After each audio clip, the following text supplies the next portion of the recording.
mas levar àquela instituição uma realidade diferente, fazer aquelas pessoas entender que se pode fazer diferente com o mesmo, será o suficiente muitas vezes para que se caminhe ali para outros patamares de inovação, mesmo que o salto seja curto, mas qualquer que ele seja poderá fazer diferença, quer para a instituição, quer para os destinatários daquela instituição.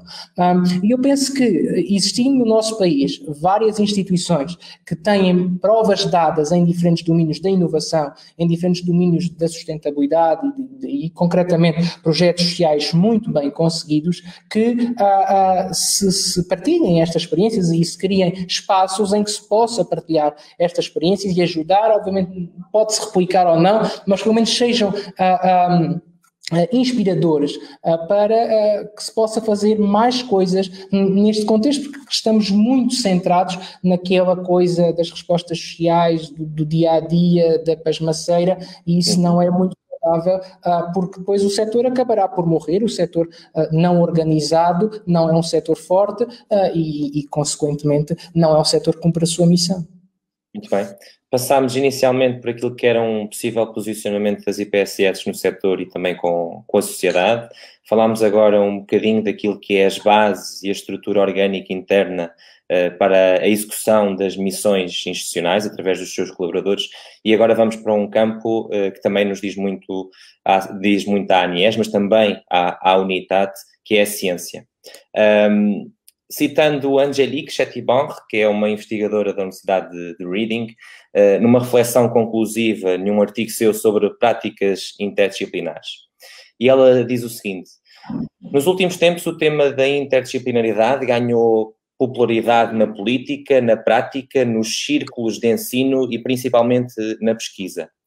Mesmo que o ceticismo para o conceito exista, ele também adquiriu conotações morais com argumentos sobre o porquê da interdisciplinaridade ser tão desejável e ao mesmo tempo tão inevitável, e este artigo é de 2007. Tiago, à parte dos recursos, das lutas e reivindicações profissionais, considera que este setor só poderá evoluir se existir para além de uma concertação social? Agora ficamos aqui na reflexão, será uma concertação social interna ou externa a par com o Estado? É necessário, de uma vez por todas, uma concertação profissional para este setor? Sem dúvida. Eu há poucos dias ouvia uma diretora técnica que quando perguntava qual é que era a maior necessidade formativa que ela tinha, ela dizia é de saber trabalhar na multidisciplinaridade e trabalhar com outras equipas técnicas e com outros profissionais de outras áreas. E isto é de facto algo que faz falta ao nosso setor, o saber trabalhar com as áreas complementares para incrementar a intervenção. E essa citação que é de 2007, mas está atualíssima, não é? E que nos mostra claramente que não podemos ter um setor social se não for multidisciplinar, se não tivermos uma intervenção sistémica que envolva todas as áreas da sabedoria, por assim dizer. E sabemos que nós podemos ter, às vezes sabemos que há dificuldades financeiras que não permitem essa multidisciplinaridade do ponto de vista da organização individual, mas se calhar poderemos trabalhar esta multidisciplinaridade interinstitucional entre organizações vizinhas, entre organizações que promovam uma partilha de profissionais, que também poderá ser um caminho, e depois os custos desses profissionais possam ser repartidos entre as várias instituições, porque sabemos que há entidades que só se dediquem única e exclusivamente à ciência e à investigação, obviamente, além de necessitarem de financiamento externo a outros níveis, vão ficar no contexto laboratorial, e é importante passarmos do contexto laboratorial para o contexto prático do terreno das nossas instituições. E para que isso aconteça é importante que se criem mecanismos de operacionalização disso mesmo. Nós percebemos que uma determinada determinada criança que entra numa creche precisa de uma intervenção que vai ter que envolver diferentes profissionais para que se consiga trabalhar o seu desenvolvimento integral e depois podermos, com aquela criança, traçar um rumo nas suas diferentes dimensões para que ela seja uma criança saudável, uma criança feliz, uma criança bem desenvolvida e chegarmos ao fim, seja da creche ou do pré-escolar ou até mesmo na fase da adolescência e dizermos que nós fizemos um bom trabalho integral desta criança ou com estas crianças e isso só foi possível por via desta multidisciplinaridade que conseguimos promover internamente, obviamente recorrendo a diferentes vias para conseguir esse feito. De qualquer forma, julgo que as respostas sociais têm que trabalhar assim. Não basta a decisão isolada de A ou de B. Há determinadas decisões que, ainda que sendo decisões do ponto de vista do cuidar, são decisões estratégicas para aquela pessoa e que exigem uma maturação grande que um profissional de uma só área não está habilitado a tomá-la com rigor e com aquilo que se exige para maximizar o bem-estar daquela pessoa. E, portanto, eu penso que não restam dúvidas, que quem as tem deverá pensar de facto sobre o assunto, porque não podemos ter uma intervenção social que não seja multidisciplinar. Muito bem. Para além desta, como dizes muito bem, esta multidisciplinaridade refletida nesta intervenção intersubjetiva de cada área e a interdisciplinaridade obriga a isso mesmo, e como disseste muito bem, que cada área repense na sua intervenção para ser, em primeira instância, saber qual é o lugar que ocupa ao lado das outras e depois conseguir reproduzir através dessa noção de posicionamento a sua própria intervenção. E, de facto, esta intervenção só será possível com financiamento. Nós estamos à espera de um fundo de reestruturação europeu à qual parte dessa verba, não só da interna, virá para o setor social e, na tua perspectiva, com este contexto já presente e também futuro que já refletimos inicialmente nesta conversa, quais são as prioridades de investimento para o setor social? Eu penso que as prioridades devem ser estudadas de forma muito prática. Eu diria que nós temos que olhar de forma muito objetiva para aquilo que são as necessidades, diria que, de alavancagem das organizações para podermos definir essas prioridades de investimento. Eu não diria por grandes áreas, diria ou por ir à raiz, para que aquilo que são os recursos, cada euro que é investido numa organização, gere mais euros para alimentar aquela organização. E a lógica é um pouco esta que eu defendo, que é tentarmos que aquilo que é a canalização dos recursos financeiros possa dirigir-se para as várias ramificações da instituição ou das instituições no sentido de as alavancar e trabalhar a sua autonomização. Porque estes fundos vêm uma vez e depois não vêm mais.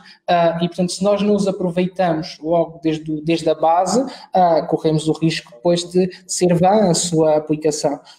Eu julgo que é muito importante que, e lá está, mais uma vez, que se faça um trabalho conjunto entre instituições. Nós não temos muito esta prática, não é, das instituições definirem estas coisas em conjunto, acaba muito por olhar para si, não é? Mas era importante que tivéssemos, que as instituições pudessem conversar mais entre elas e a partir desse diálogo pudessem identificar mecanismos de necessidade, fontes de necessidade para depois gerar mecanismos de alavancagem. E esses mecanismos de alavancagem serem até coletivos e partilhados. Se nós olharmos, por exemplo, para o cenário atual, temos, por exemplo, a questão do PARS. Neste momento, a gente fala do PARS e foi anunciado pela Ministra o lançamento da linha 3.0 do PARS. Nós vamos a qualquer instituição deste país e ela está à espera do PARS. E eu diria... É verdade. a todas as necessidades de todas as instituições, quer dizer, não chegavam 2 pares, nem sei se 3. E, portanto, eu julgo que o que é importante é as instituições trabalharem esta complementaridade, de conversarem entre si para perceber quais é que são, de facto, as prioridades, onde investir e poderem fazer investimentos partilhados, porque nada impede isso. Nada impede que 2, 3, 4 IPSS de um mesmo território, identificando uma determinada necessidade em concreto, juntem esforços e façam um consórcio de candidatura ao pares. E isso só valoriza a sua candidatura. E a partir daí poderem, com que os recursos para já diluem aquilo que é o investimento próprio da instituição, não é? Porque se fazem sozinhas vão ter que recorrer à banca ou nem ao achado como é que conseguem garantir os 25% da parte delas. Se partilharem esse esforço, terão certamente de se esforçar muito menos, conseguirão certamente ir para projetos mais ambiciosos e ao mesmo tempo produzir frutos com o serviço que vai ser prestado e com as equipas que se vão canalizar desde partilha de cozinhas, partilha de lavandarias e etc, que é perfeitamente possível, mas que para acontecer tem que haver a vontade de todos. Mas aí sim entraríamos numa lógica de bom aproveitamento, na minha ótica naturalmente, de bom aproveitamento dos financiamentos públicos para incrementar aquilo que é a qualidade do serviço e das respostas sociais. As IPSS apelam muito àquilo que é de facto o trabalho comunitário, mas às vezes falta o trabalho comunitário entre IPSS e esta visão, sem dúvida que é excelente e importante refletir sobre ela. Voltando agora, tentando pormenorizar aquilo que foi uma visão que nós há bocado falámos, que foi a sustentabilidade do setor. Este trabalho interdisciplinar obriga de facto as organizações e as pessoas envolvidas a pensar e a saírem das suas rotinas, das suas orgânicas e lá está, como disseste agora e muito bem, a pensar como um todo. Isto de facto que provoca, estimula a repensarem a sua missão e a dar resposta coordenada e eficaz às suas necessidades das tais comunidades. O que significa que, a priori, a interdisciplinaridade convida-nos a compreender os outros, a aprender, a negociar, a construir as tais pontes de consenso, a adotar as tais linguagens e pensamentos comuns e, de facto, em última análise, leva a encetarmos um processo de transformação das culturas organizacionais e inter-organizacionais. O setor, então, para ser mais forte, tem que continuar a caminhar para este conceito corporativista ou a liberalização do contexto de financiamento e sustentabilidade do setor solidário tem que começar a encontrar de uma vez por todas formas mais objetivas de financiamento interno e paralelo, que não deixa de ser nem mais nem menos transparente, mas sim que permita aumentar aquilo que é o impacto social desenvolvido pelas IPSS.